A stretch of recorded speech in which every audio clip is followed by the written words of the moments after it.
And the person we're talking about is not a Muslim, but he lived and his actions were truly Muslim in every sense of the word.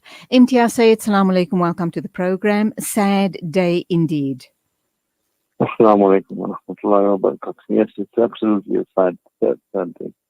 We've seen the passing of Zaid Noor last week, was one of our good activists, and today we see Rivaaj Ramdas, who in his own right was an activist in many different platforms. Being out of the Reservoir Hills community, he formed the tactical shooting team and mobilized people in the fight against crime. And when it came down to the issue of Azan, he went out and he protested against it, and he always spoke in solidarity. He was always against religious segregation and separation. He always supported those campaigns. So yes, a great leader, a great person. That did a lot of good work in his community wherever he could assist. Without any sort of need for just being recognized. He just did it. He always just did it, and he went out whenever he was called up by anybody. He'd just go out and do work and help wherever he could in whatever way he could. And that was one of our great people that we've lost. We've lost Satish Tupilia. We've now lost Rivaaj. We've lost Zaid. So a lot of people are going, and good people are going, and that just gives us a whole new perspective in life at the moment. And we wonder why we're not taking heed and not introspecting and starting to do things differently, and just see what is going on around us. And absolutely, yeah. I found myself on Saturday driving out to go buy 500 body bags. That's the situation we're in. I've come from a funeral last night at 2:00 in the morning with just 2 family members there, and about 4 of us as volunteers filling up covers. Whilst the hearse had to leave and go to do another gusal and then go to Phoenix and do another burial there at 4:30 in the morning. This is the situation we're in right now. Right. Earlier on, I spoke to Abu Sayed from the Sabri Chisti Burial Society here in Johannesburg, and he spoke to me about just how overstretched, the society is, not only Sabri Chisti, but all around the country. And you are now voicing similar sentiments. Talk to us about just how dire is the situation in your part of the world. I think there's a lot of fear. There's a lot of fear in people about COVID, especially if it's someone that's COVID. We've only got 2 funeral burial services that are doing COVID patients.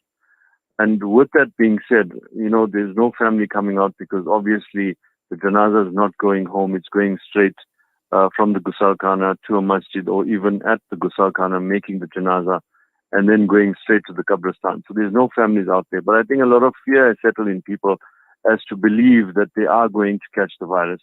We must be very clear. You're not going to catch the virus from the sand. It's not going to happen.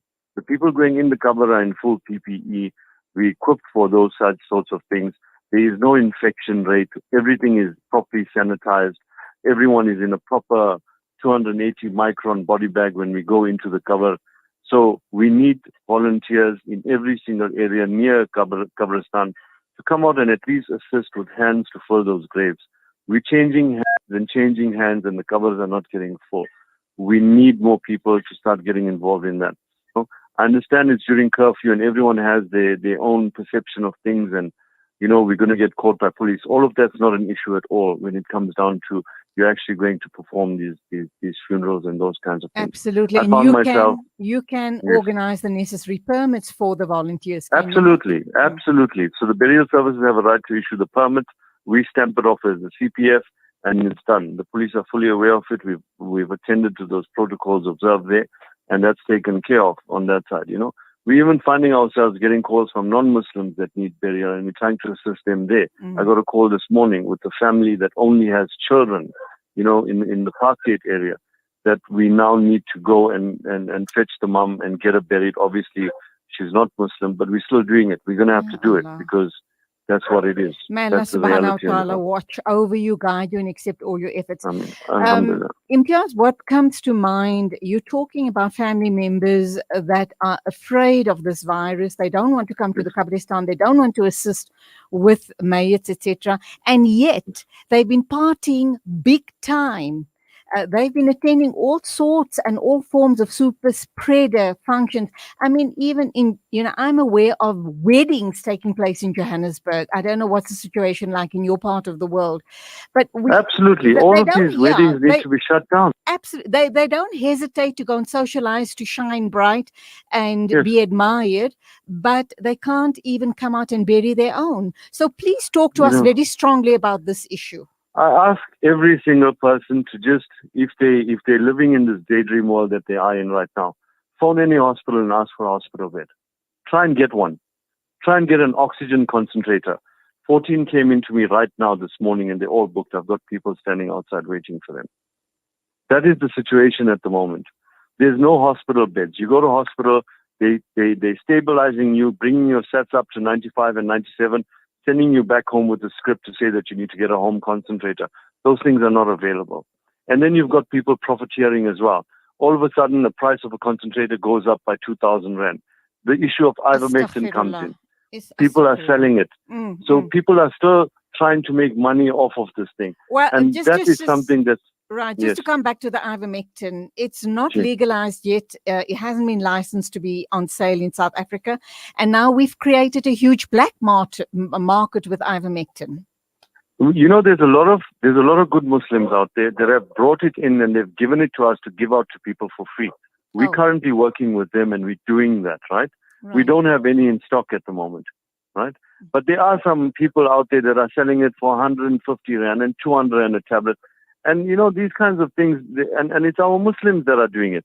You know, you want to profiteer off these things. I can understand that you need to cover some costs or make a little bit of money.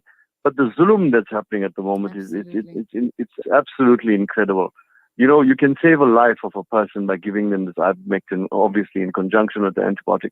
And I can tell you now, I can vouch for it. I've given it to close friends of mine, you know, 3 or 4 of them. And within a period of 3 days, they're actually feeling much better. I used to send the concentrator there thinking that they might need it. They don't even need to go on the concentrator if they're getting their hands on the stuff. So we're advocating for it, you know, highly to make sure that it's now approved in our country and we can get access to it. Inshallah. You know? What is the concentrator that you're referring to? So it's an oxygen concentrator. Before you go into a CPAP or you need a high flow oxygen, we can go up to 9 liters. There's 7-liter machine, 5-liter machines. So in order to pick up your saturation level, the first and most important thing is to have a pulse oximeter to test what your saturation levels are. So it gives you your heart rate and gives you your saturation level. So when it's dropping below 90, now you're feeling that you're starting to breathe heavy because your body is trying to get more oxygen in. And what we also notice is that people are wearing heavy, thick masks because of their family saying, you're COVID positive, we need to be protected, you need to put on this mask. You're in your home. As soon as you take off that mask, your saturation levels are picking up by 3 points. Okay. So fresh air, positive air circulation, all of those things, you know. Okay.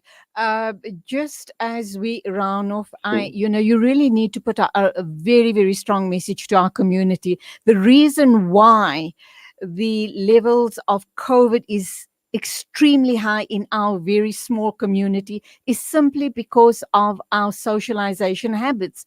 Please, just give out a very strong message. Everybody needs to stay in their home. Your mother, your father, your sister, everybody needs to stay in their own homes. No visitors. There should be a sign on your door. Until COVID's over, we're not going anywhere. We're not expecting any visitors. We're not having any parties. All of these things are causing the issues we face. One person in any function would now infect 10 or 12 people. And we have a tendency to hug and kiss and hold and do all of these things. What is going on with our community? You know, I mean, the cemetery that's close to me, in extent of 30 covers in a week have been filled up. They are digging 7 every single day. There is a shortage of chatais. There is a shortage of boxes. I'm currently picking up 10 at a time only per day from our supplier. That is the situation we're in at the moment. So, people, please sit up, take heed, isolate, social distance, go out only if you need to and you have to. And Imtiaz, in closing, let's just once again pay tribute to this giant of a man, this Absolutely. non Muslim man Absolutely. that has passed on. Can I just hand, how old was he, by the way? Rivaaj would have been around my age, around about 44, 45, I think, more or less. But I can tell you now in no uncertain terms, if Rivaaj wasn't sick, he would have been in the front line doing exactly what he always does, to be there for people, to assist where he can, and always being precautious and doing all of those things.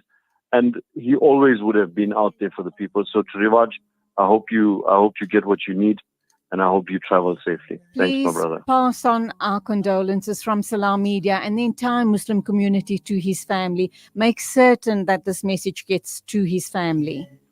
Alhamdulillah. And through through this program, I hope and pray that you get lots and lots of volunteers to come and help, and that we've gotten a very strong message across to our community. Jazakallah for talking to us. May Allah subhanahu wa ta'ala accept your efforts and reward you and your team abundantly. Ameen. Jazakallah so much. Walaikum salam. It's 9:56. It's time for us to wrap up. I think we're going to take an ad break or two and then we'll wrap up. Thank you for being with me. Until the next time, which is tomorrow morning at the same time, as always, stay safe, social distance, wear your masks, be responsible, be Muslim. Assalamu alaikum and Khudafiz from me, Julie Ali. Why did you have to go away? Yet I know none of us can stay. You'll always be so special to me.